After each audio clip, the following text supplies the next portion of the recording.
네, 오늘 귀한 주일을 맞이해서 하나님 앞에 예배당에 나와서 예배드리시고 또 각 가정에서 영상으로 예배하시는 우리 사랑하는 신일의 모든 성도들에게 하나님의 크신 은혜가 함께 하시기를 바랍니다. 자, 우리 함께 인사하겠습니다. 바로 믿고 행복한 우리 모두 다 같이 아멘 할렐루야. 교회 소식 전해드리겠습니다. 추보 참조하시기 바랍니다. 예배 및 모임 보시면 신일 깔끔이가 금요일 오후 2시에 앞으로 당분간 모이겠습니다. 참조하시고요. 오늘은 4월 한 달간 읽은 말씀과 함께 예물을 드리는 5월 첫째 주일입니다. 그래서 3, 4, 5월 예물은 청년부 라오스 단기 선교를 위한 선교헌금으로 하도록 하겠습니다. 그리고 당회가 결의해서 오늘 5월 3일부터 주일 예배, 예배당 예배를 다시 시작합니다. 전면 광고를 여러분 참조해 주시기 바라고요. 여전히 지금 코로나19 사태가 종식되지 않았기 때문에 예배당 예배를 드리고 또 각 가정에서 영상으로 예배를 드리셔도 되겠습니다. 여러분 그렇게 참조해 주시고, 영상으로 예배를 드리실 분들은 우리 교회 홈페이지나 유튜브에 신일교회 약수동 검색하셔서 주일 예배 그리고 새벽 기도회 모든 예배 안내 그리고 교회 학교 예배까지 영상으로 함께 하시면 되겠습니다. 네 번째 광고입니다. 우리 교회 코로나19 사태에 대한 기도문으로 매일 함께 기도해 주시기 바라고요. 예배당에서 예배를 드리는 분들을 위해서 특별히 안내해 드리겠습니다. 이제 예배와 예배 사이 시간이 중요하고 또 예배 후에는 환기를 시켜야 되고 여러 가지 상황을 우리가 좀 더 정확하게 해야 되기 때문에 앞으로 헌금 후에 주기도문 영상은 따로 하지 않겠습니다. 그래서 여러분들 예배당에 입장하실 때 예배당 입구 쪽에서 헌금함에 헌금을 하시고 들어와서 착석을 하시면 되겠습니다. 그래서 헌금송하는 시간에 헌금 바구니로 헌금하는 것은 앞으로 당분간은 하지 않는다. 들어올 때 입장하실 때 헌금을 하신다 하는 걸 꼭 여러분들 기억해 주시기 바랍니다. 그리고 말씀과 함께 3, 4, 5월호가 이미 발간이 되었는데 예배당 예배를 못 드려서 여러분들 필요하신 대로 비치를 해둘 테니까 알아서 가지고 가시고요. 헌금하실 분들은 말씀과 함께 예물 드리실 때 여러분 자원하는 마음으로 함께 하시면 되겠습니다. 그리고 코로나19 사태 때문에 주차도 여러 가지 또 신경 쓰이는 것이 많으니 여러분 주차도 주차하는 분들 협조를 잘 해주셔서 잘 될 수 있도록 그렇게 해주시기 바랍니다. 다음 세대 광고 1번 보시면 우리 교육부에서는 당분간 지금 예배를 드리지 못하기 때문에 아이들을 격려하고 앞으로 예배당 예배 출석을 독려하기 위해서 드라이브인 선물 나눔을 진행한다고 합니다. 이번 주 토요일과 주일에 진행이 됩니다. 주변 전면 광고에 잘 나와 있으니까 여러분 부모님들 참조하셔서 또 가정의 달이고 어린이날이 있는 이제 주간인데 여러분들 잘 기억하시기 바랍니다. 다른 모든 광고 사항은 주보를 참조하시면 되겠습니다. 이제 하나님의 말씀 성경을 읽겠습니다. 오늘 이 예배를 위해서 하나님 우리에게 주시는 말씀은 신약 성경 에베소서 1장 20절부터 23절의 말씀입니다. 에베소서 1장 20절부터 23절까지 말씀을 제가 받들어 읽겠습니다. 그의 능력이 그리스도 안에서 역사하사 죽은 자들 가운데서 다시 살리시고 하늘에서 자기의 오른편에 앉히사 모든 통치와 권세와 능력과 주권과 이 세상뿐 아니라 오는 세상에 일컫는 모든 이름 위에 뛰어나게 하시고 또 만물을 그의 발 아래에 복종하게 하시고 그를 만물 위에 교회의 머리로 삼으셨느니라. 교회는 그의 몸이니 만물 안에서 만물을 충만하게 하시는 이의 충만함이니라. 아멘. 오늘 2달 만에 우리 신일교회 예배당에 나와서 예배하시는 여러분 주님 사랑으로 환영하고 축복합니다. 그리고 아직까지 여러 가지 사정상 이 예배당에 나오지 못하시고 영상으로 각 가정에서 예배하시는 우리 모든 신일의 성도님들도 주님 사랑으로 사랑하고 축복합니다. 제가 지난 주일에 설교 시간에 읽어드렸던 목회서신 일부를 다시 한번 읽어드리겠습니다. 우리 주님의 관심은 예배 장소가 어딘지, 모여서 예배하느냐, 흩어져서 예배하느냐에 있는 것이 아니라 주님에 대한 사랑과 간절함에 있습니다. 주님에 대한 사랑이 없이 예배당에서 예배를 드린다면 그것은 하나님을 실망시키는 일이 될 것입니다.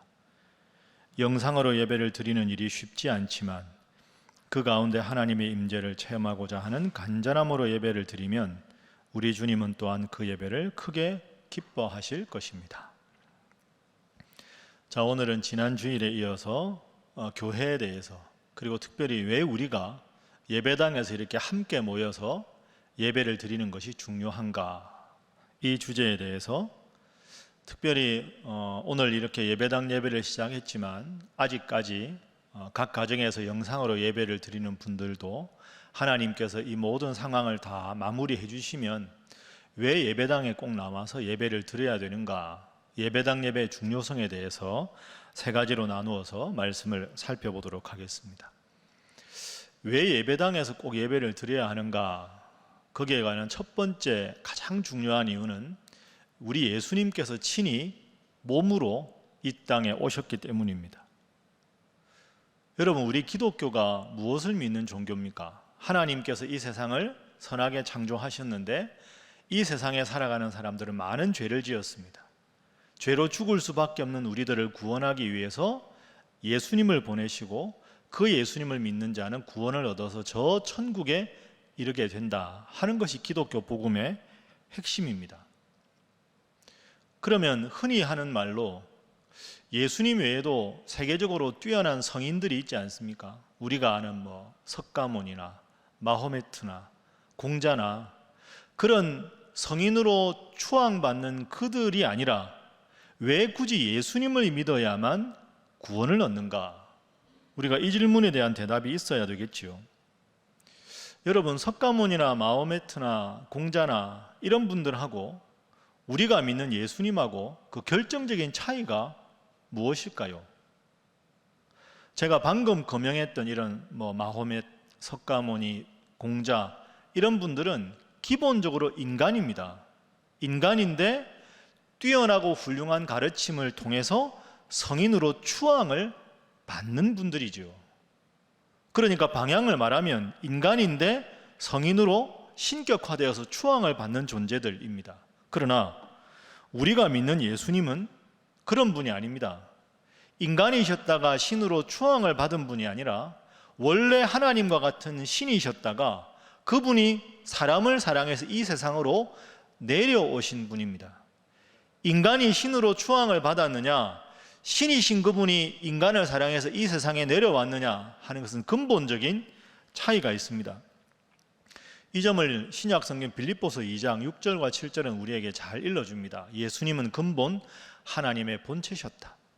그러나 하나님과 동등됨을 취할 것을 여기지 아니하시고 오히려 자기를 비워서 종의 형체를 가져서 사람과 같이 되셨다. 하나님의 본체셨던 그분이 우리를 사랑하셔서 사람과 같이 되셨다. 여러분, 이 방향을 꼭 기억할 수 있어야 합니다. 그리고 우리 예수님이 원래 하나님과 같은 신이셨다 하는 것에 관한 결정적인 사건이 예수님의 부활입니다.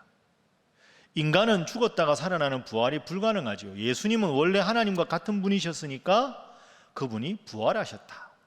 그래서 우리가 예수님을 믿고 그분을 통해서만 구원을 얻을 수가 있게 된 것이죠. 그래서 여러분, 앞으로도 이 점을 분명하게 기억하십시오. 다른 종교의 대상과 예수님은 분명한 방향의 차이가 있습니다. 인간인데 신앙의 대상으로 추앙을 받았느냐, 신이신 분이 우리를 사랑해서 이 땅으로 내려왔는가. 그래서 신약 성경에 보면 예수님께서 이 세상에 직접 사람의 몸을 입으시고 내려오셨다, 이렇게 표현을 하고 있습니다. 그래서 우리 주위에 많은 다른 종교를 믿는 종교인들이 있지만 그분들과 비교해서 나는 살아있는 하나님, 나를 위해서 십자가에 죽으신 예수님, 그분을 믿는 구원의 종교를 믿고 있다, 이 점에 대해서 분명하게 자부심을 가지시고 앞으로도 믿음 생활 잘 하시기를 주님 이름으로 축복합니다. 여러분, 제가 짧은 30초짜리 영상을 하나 보여드리겠습니다. 저 가보셨는지 모르겠는데요, 한번 영상 한번 보시죠. 가보신 분이 계실지 모르겠어요.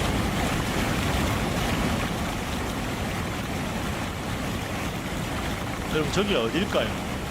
이구아수 폭포입니다. 브라질, 아르헨티나, 파라과이 쪽에 보시죠.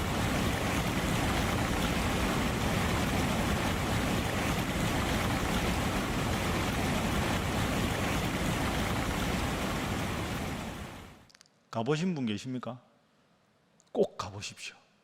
야, 제가 지금까지 태어나서 저런 압도적인 광경을 본 기억이 없습니다.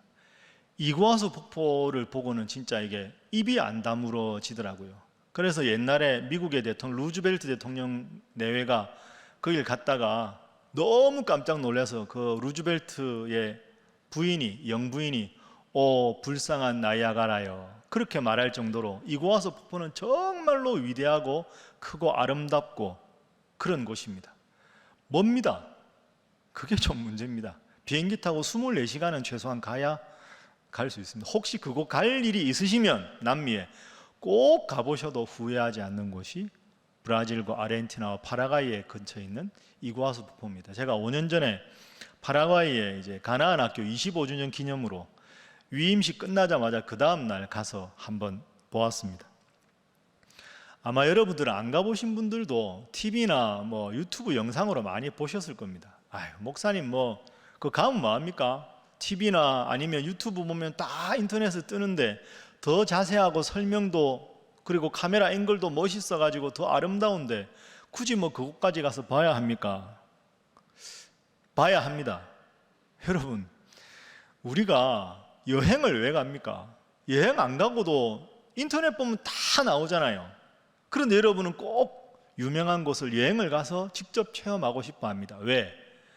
영상으로 보는 것과 내가 고생해서 그곳까지 가서 그 아름다운 곳을 내 눈으로 직접 보고 내 귀로 직접 이구아수 폭포의 물소리를 듣는 것, 그것은 TV나 영상으로 보는 것과는 차원이 다른 그런 문제이기 때문이죠. 그래서 여행이 의미가 있고 소중한 것입니다.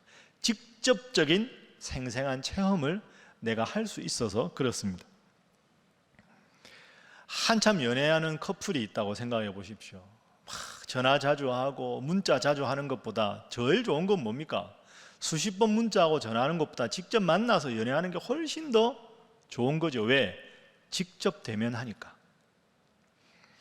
여러분, 코로나19 사태로 우리가 예배당 예배를 2달을 못 드렸습니다. 그러다 보니까 이런 질문들을 많이 하십니다. 그냥 이제 농담 삼아 아시겠죠? 이거 진지하게 하면 제가 상처받을 건데, 목사님 이것도 괜찮은 것 같은데요, 굳이 예배당에 모여가지고 차도 막히고 주차도 불편하고 한데 영상으로 그냥 예배당에 안 와도 예배 드리면 되지 않습니까? 요즘에 인터넷 발달해서 다 가능한데 그냥 예배당 예배하고 소독하고 번거롭게 하지 마시고 앞으로도 이렇게 영상으로 하면 어떻습니까? 이렇게 저한테 그냥 가볍게 물으십니다. 제가 그냥 빙그레 웃으면서 이제 가볍게 하셨으니까 가볍게 대답을 하는데요, 진지하게 만약에 여러분이 그렇게 생각하신다면 영상으로 해도 되지 않나? 굳이 예배당 예배 가야 되나? 이렇게 만약 진지하게 여러분이 생각하신다면 제가 진지하게 이렇게 되묻고 싶습니다. 만약에 그런 논리라면 예수님이 직접 몸을 입고 이 세상에 오실 필요가 있었을까요? 여러분 생각해 보십시오. 그냥 하나님 믿어라 이렇게 말씀하셔도 되잖아요. 예수님이 직접 인간의 몸을 입고 이 땅에 오신 이유가 무엇일까요? 우리 사람들과 똑같이 생활하시면서 우리와 똑같은 성정을 가지시면서도 하나님을 사랑하고 구원의 길이 무엇인지 직접 보여주시기 위해서 예수님은 이 땅에 오셨습니다.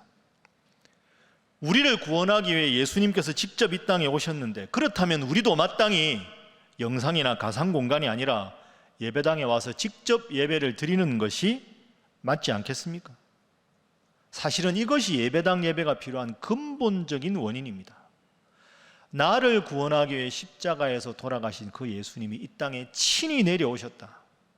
그러면 그분의 은혜를 감사한다면 우리도 그분 앞에 나와서 예배하는 것이 마땅하기 때문이죠. 성경에도 무수한 이런 명령이 나옵니다. 예를 하나만 들어보면 구약 성경 레위기 23장 3절 말씀 보시면 하나님이 이렇게 친히 명령하셨습니다. 엿새 동안은 일할 것이요 일곱째 날은 쉴 안식일이니 성회의 날이라. 여러분, 성회가 뭐입니까?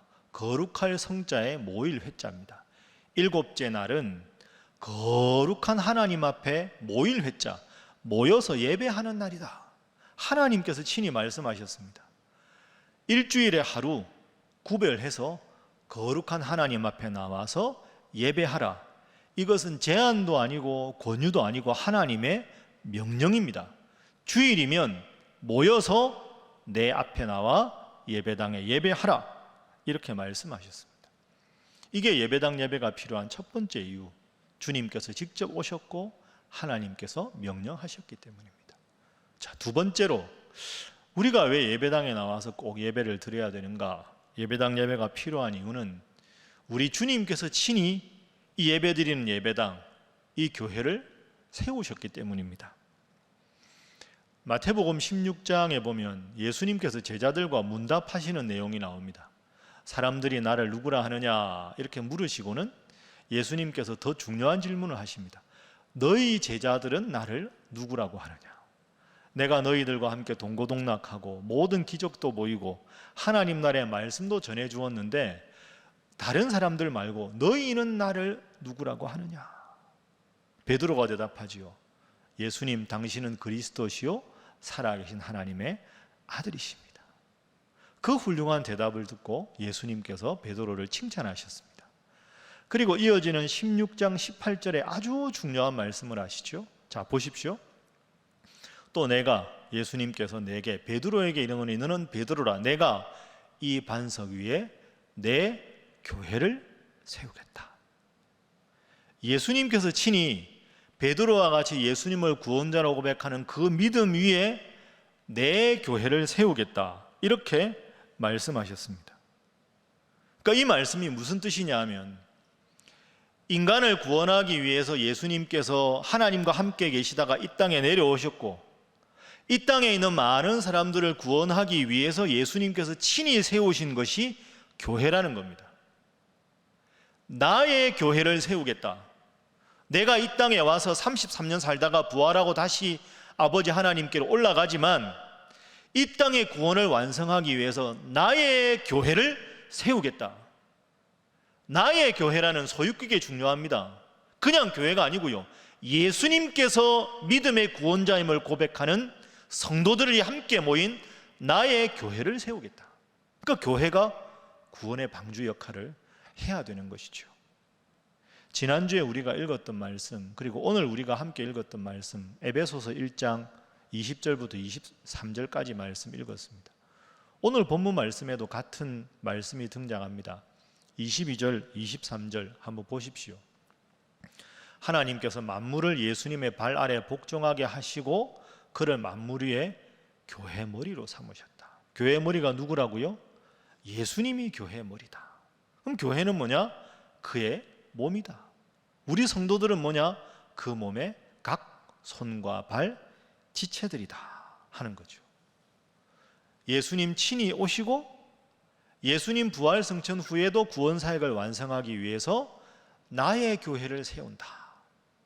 그러면 예수님 믿는 자들이 예수님이 주인이신 교회에 와서 예배드리는 것이 마땅하다, 이렇게 우리가 생각할 수 있어야 하는 거죠.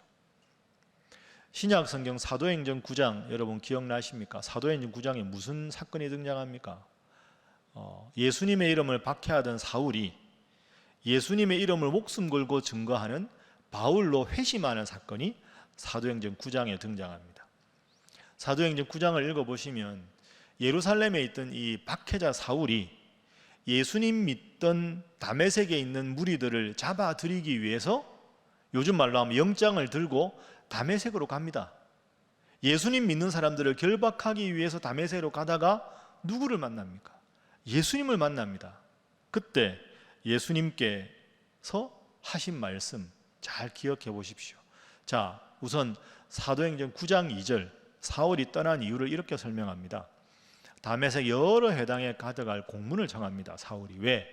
그 돌을, 예수님 믿는 돌을 따르는 사람을 만나서 결박하려고 다메섹으로 사울이 갔습니다. 그 돌을 따르는 사람들을 결박하기 위해서 가다가 누구를 만난다고요? 예수님 만납니다. 예수님이 사울에게 뭐라고 말씀하셨을까요? 9장 4절 보십시오. 땅에 엎드려져 소리가 있어 이르시되 사울아 사울아 내가 어찌하여 나를 박해하느냐. 여러분, 이 두 가지 미묘한 차이를 꼭 기억하십시오. 정확하게 말씀드리면 사울은 예수님을 박해하러 간 게 아닙니다. 예수님 이미 부활하셨잖아요. 사울이 다메섹에 간 이유는 교회를 박해하기 위해서, 교회 다니는 성도들을 잡아들이기 위해서 간 겁니다. 그 돌을 따르는 자들을 막 잡기 위해서. 그런데 예수님은 사울에게 뭐라고 말씀하셨습니까? 어찌하여 너는 나를 박해하느냐? 나를 따르는 자들을 왜 박해하느냐? 나를 따르는 자들이 믿는 그 모임의 교회를 박해하느냐가 아니고요.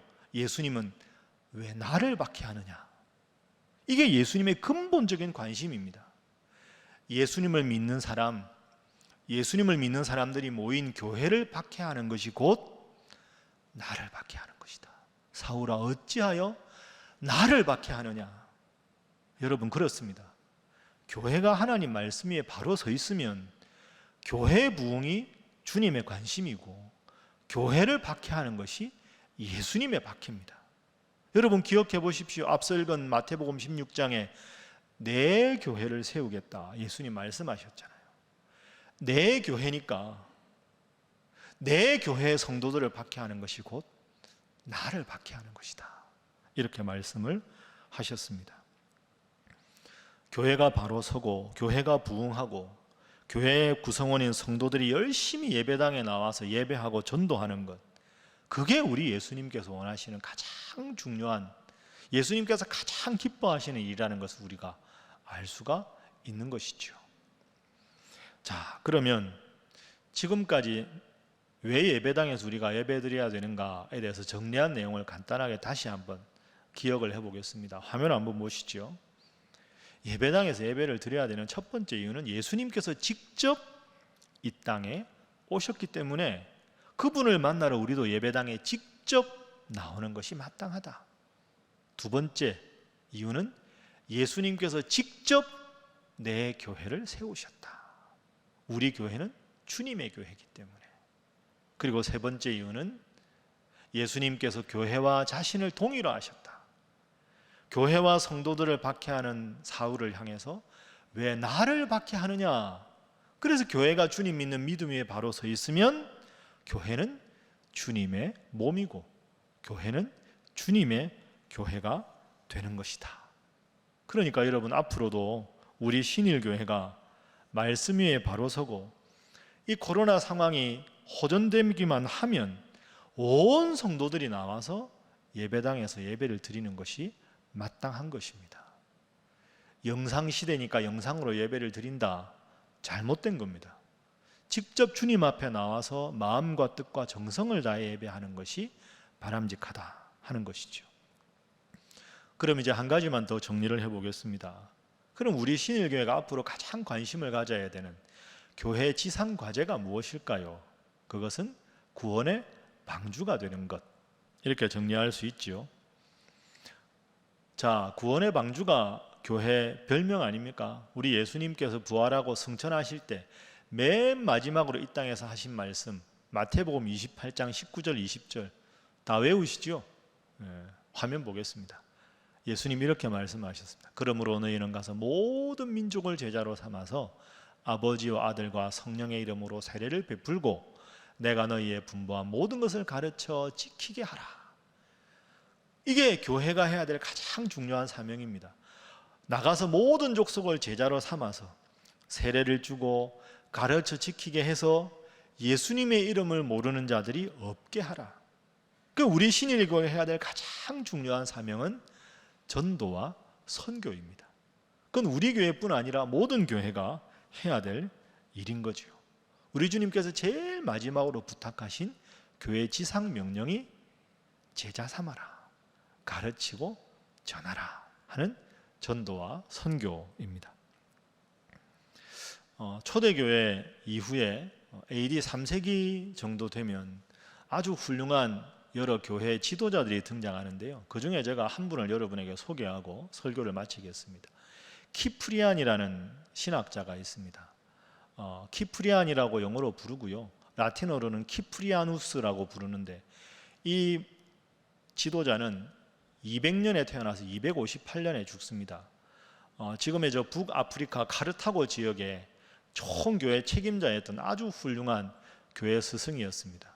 어렸을 때부터 부유한 가정에 태어났는데 세례받고 회심한 다음에 자기 집에 있는 재산을 다 팔아서 가난한 사람들을 나누어 주고 구제하고 스스로는 아주 청빈하게 살다가 결국 박해 상황에서도 배교하지 않고 주님 이름을 부르다가 순교했던 훌륭한 당시 교회 지도자였습니다. 200년에서 258년까지 살았다 제가 말씀드렸죠. 그때는 로마가 예수님 믿는 사람들을 박해하던 때입니다. 여러분이 세계사 시간에 배운 거 기억해 보시면 기독교를 믿어도 좋다 하는 것이 313년이고, 그리고 기독교가 로마의 국교가 된 것이 395년입니다. 4세기잖아요. 그런데 키프리안이 활동한 건 3세기니까 아직도 기독교가 공인되거나 국교화되기 전이니까 아주 박해가 많을 그럴 때입니다.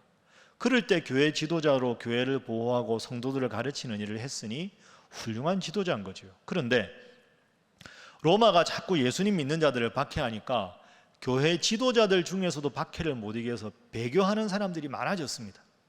심지어는 기독교를 믿지 않겠다고 배교는 해놓고 여전히 교회 지도자 행세하는 사람들이 있었습니다. 여러분, 상식적으로 말이 안 되죠. 배교했으면 교회를 떠나야 되는데 배교는 하고 교회를 떠나놓고는 교회 지도자라 하고는 여전히 그 명맥은 유지하는 거죠. 키프리안이 그들을 보고 너무너무 마음이 아팠습니다. 교회를 떠나고 예수님의 이름을 믿지 않는 자들이, 교회 바깥으로 나간 자들이 여전히 나는 구원 얻었다 이러면서 교회 지도자 행세하면서 온갖 배교자 행세를 다 하는 그들을 보면서 안타까워서 키프리안이 이런 위대한 말을 합니다. 여러분 아마 분명히 몇 번은 들어보셨을 겁니다. 자, 화면 보시죠. 교회 밖에는 구원이 없다. 엑스트라 에클레시암 눌라 살루스. 교회 바깥에는 구원이 없다. 저 말은 교회 바깥에 있는 모든 사람들은 원천적으로 구원을 못 받는다 그런 뜻이라기보다는 교회 밖으로 나가서 예수님 믿는 믿음을 버리고 배교를 하고 믿음을 버렸던 그 사람들이 여전히 교회 안에 있는 것처럼 행세하는 그런 것은 잘못됐다. 교회 안에서 예수님을 제대로 믿든지 교회 밖으로 배교자답게 나가든지 해야지 애매하게 그렇게 하는 너희들은 구원을 얻은 사람이라고 할 수 없다. 교회 밖에는 구원이 없다. 이런 말을 합니다. 또 하나 아주 중요한 표현을 합니다. 저는 이 표현이 참 좋습니다. 교회를 어머니로 모시지 않고서는 하나님을 아버지로 모실 수 없다. 교회를 어머니로 모시지 않고서는 하나님을 아버지로 모실 수 없다. 여러분 잘 아시죠? 저는 교회 지상주의자가 아닙니다. 그리고 솔직히 현실의 교회는 주님 보시기에 100점 만점 교회가 아닙니다. 교회라도 얼마나 부족한 점이 많습니까? 교회가 죄인들이 모임이다 보니 이곳에 상처도 있고 아픔도 있는 게 맞습니다. 그러니까 교회가 정말 훌륭한 그런 모습에서 비껴나 있는 것도 사실입니다. 그러나 교회가 문제가 많을수록, 교회가 아픔이 많을수록 하나님께서 우리 신일교회를 통해서 은혜 받게 하셨으면 그 문제를 내가 해결하기 위해 더 열심히 기도하고 더 아픔을 보듬고 안고, 그래서 우리 신일교회만큼이라도 주님 앞에 정말 훌륭한 믿음의 공동체가 되도록 헌신하고 기도하고 노력하는 것, 그것이 우리가 해야 될 사명이 아니겠습니까? 코로나19라는 핑계로 점점 신앙이 게을러지고 나태해지는데 그저 이 모든 것이 나의 영적인 게으름 때문인데 그 점은 생각하지 않고 외적인 상황 탓을 하고 적당한 선에서 교회에 대해서 이런저런 말을 하면서 내 신앙의 게으름을 합리화해서야 되겠습니까? 여러분은 이 세상에서 누구를 가장 존경하십니까? 저는 이 세상에서 가장 존경하는 분이 저희 부모님이십니다. 지금 고향에 계신데 이제는 연세도 많이 드시고 노쇠해지셨습니다. 그런데 여러분, 제가 부모님보다 좀 더 젊고 자식인데 제가 좀 더 배운 게 많다고 해서 부모님을 업신여기면 되겠습니까? 지금까지 나를 낳아주시고 길러주시고 매일 새벽마다 저녁마다 이 부족한 아들을 위해서 기도하시고 또 제가 몸담고 있는 신일교회 하나님 앞에 바로 서는 교회가 되게 해달라고 불철주야 기도하시는 부모님인데 그 부모님을 제가 어찌 존경하지 않겠습니까? 여러분, 저는 영적인 원리도 똑같다고 생각합니다. 키프리안이 말한 대로 교회는 영적인 어머니와 같습니다. 제 어머니가 많이 노쇠하셨고 이것저것 부족함이 많아도 어머니가 그저 살아계신 것만으로도 행복하고 어머니라고 부를 수 있어서 그저 행복하고 주일날 예배 다 마치고 저녁에 전화해서 어머니 목소리를 들을 수 있다는 것만으로도 행복합니다. 교회가 어머니와 같은 존재입니다. 여러분이나 저나 다 우리 신일교회를 통해서 그나마 이만큼 신앙생활을 할 수 있게 되었고 신일교회를 통해서 이만큼 부족하지만 신앙생활을 유지할 수 있게 됩니다. 물론 교회에 대해서 다니다 보면 시험 들 때도 있고 섭섭할 때도 있고 교회에 대해서 좋은 기억만 있는 게 아니라 고운 정 말고도 미운 정이 있을 때도 솔직히 있습니다. 그런데 여러분, 미운 정이 있다고 교회에서 신앙생활하다 좀 섭섭한 점이 있다고 해서 나를 낳아주시고 길러주신 내 어머니를 멀리하거나 등한시해서야 되겠습니까? 환경이 달라졌다고 해서 내 삶이 바쁘다고 해서 어머니를 향한 감사와 사랑의 마음이 식어져서야 되겠습니까? 여러분, 다시 한번 잘 생각해 보십시오. 교회를 어머니로 모시지 않고서는 하나님을 아버지로 모실 수 없다. 우리 사랑하는 신일의 성도 여러분, 오늘부터 우리는 이렇게 예배당에서 예배를 드립니다. 마치 어머니 품에 안긴 것 같은 행복한 마음 하나님께서 우리에게 주셨습니다. 이렇게 회복해 주신 주님께 정말로 감사합니다. 그리고 이 시간에도 영상으로 예배를 드리는 분들도 하나님께서 여러분들의 상황을 다 변화시켜 주셔서 이 자리에 다 함께 나와서 그 전처럼 예배를 드리시면 좋겠습니다. 그리고 여러분, 제가 담임 목사로서 여러분들께 간절하게 권면합니다. 이 신일교회에서 앞으로도 신앙생활 열심히 하시면서 저 천국에 가실 때까지 평생 이렇게 고백하십시오. 하나님, 부족한 저를 우리 신일교회를 통해서 늘 영적으로 먹이시고 살려주시니 감사합니다. 하나님, 제게는 신일교회가 제 어머니와 같습니다. 이 고백을 할 때 주님께서 얼마나 여러분을 기뻐하시고 그 고백들을 하는 우리 신일교회를 보시고 얼마나 흐뭇하게 여기시겠습니까? 오늘 예배당에 오시면서 혹시 무슨 생각들을 하셨습니까? 아이고, 오늘부터 예배당 예배를 드린다는데 코로나 때문에 많이 빈자리가 있을 텐데 나라도 나가줘야지, 혹시 그런 마음으로 이 예배당에 오셨습니까? 물론 그런 책임감이 있으신 것에 대해서 감사합니다. 그런데 여러분, 마음으로만 생각하시고요, 나라도 자리를 채워줘야지, 그런 마음으로 농담으로라도 하시지 마십시오. 농담도 격조가 있어야 합니다. 나를 낳아주시고 길러주신 그 어머니에 대해서 내가 내킬 때만, 사정이 될 때만, 여유가 있을 때만 어머니라고 불러주는 게 아닙니다. 설령 내 어머니를 남들이 다 욕하고 손가락질하고 오해하는 상황이 생겨도 내 어머니기에 나를 낳아주셨고 지금까지 길러주셨기에 그것 하나만으로도 내 어머니라고 목숨 걸고 사랑하는 것이, 그것이 훌륭한 자녀가 아니겠습니까? 사랑하는 신일의 성도 여러분, 우리 주님께서 우리를 사랑하셔서 친히 이 땅에 오셨고 친히 자신의 교회를 세워주셨습니다. 우리들을 사랑하셔서 이곳에 신일교회를 세워주셨습니다. 그래서 우리는 주일이면 어김없이 이곳에 와서 주님을 만나고 예배를 드릴 수 있는 특권을 누리게 되었습니다.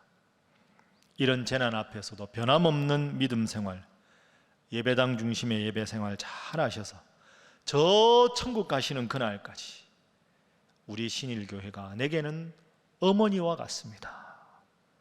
어머니와 같은 신일교회를 통해서 아버지 하나님을 더 잘 알게 되었습니다. 이것이 평생에 여러분의 모두의 고백이 될 수 있기를 주님 이름으로 축복합니다. 기도하겠습니다. 사랑의 하나님, 2달 만에 예배당 예배를 드릴 수 있도록 저희를 인도해 주셔서 감사합니다.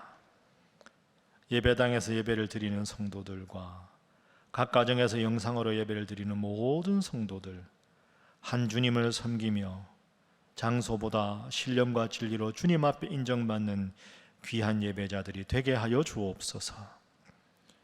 친히 우리를 구원하시기 위해 이 땅에 오시고 친히 이 땅에 교회를 세우시되 특별히 이곳에 우리 신일교회를 세워주심에 감사합니다. 나를 낳아주시고 길러주신 이 신일교회를 영적인 어머니로 여기며 이 교회를 부둥켜 안고 더욱 기도하며 헌신하는 사랑하는 신일의 모든 성도들 되게 하여 주옵소서. 예수님의 이름으로 기도하옵나이다. 아멘.